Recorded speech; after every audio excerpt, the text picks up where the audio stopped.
ce point marché du mois de décembre.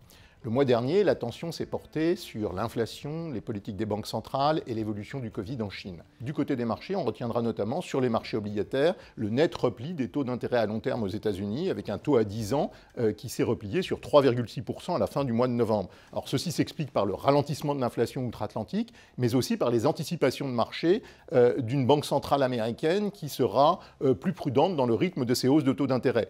C'est probable, mais ça ne justifie pas de notre point de vue l'ampleur de la baisse des taux d'intérêt à 10 ans. Il en faudra beaucoup plus pour la Réserve fédérale pour changer de braquet en termes de politique monétaire.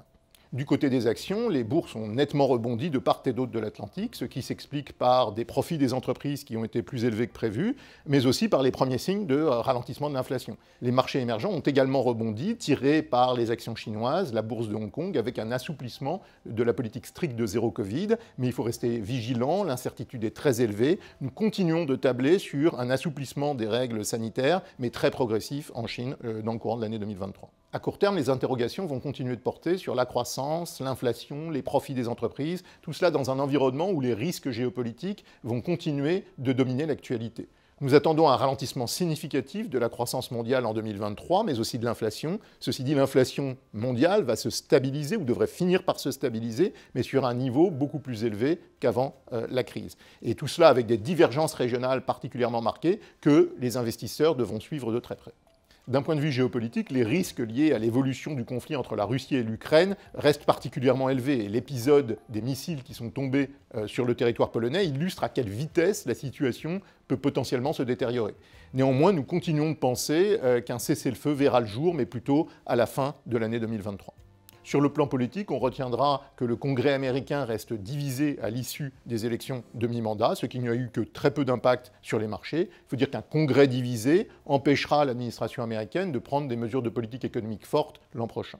À noter également sur le plan de la politique économique les tensions grandissantes entre l'Europe et les États-Unis sur la loi américaine votée cet été qui prévoit entre autres mesures des subventions massives et des crédits d'impôt aux entreprises américaines qui en définitive pourraient finir par peser sur l'industrie européenne. Sur le plan international, on peut également s'attendre à une montée des tensions entre les États-Unis et la Chine dans les années qui viennent. Enfin, sur le plan de la politique économique, on retiendra au Royaume-Uni la nouvelle politique budgétaire présentée par le Premier ministre, avec un accent mis sur la réduction des dépenses et une augmentation de la fiscalité.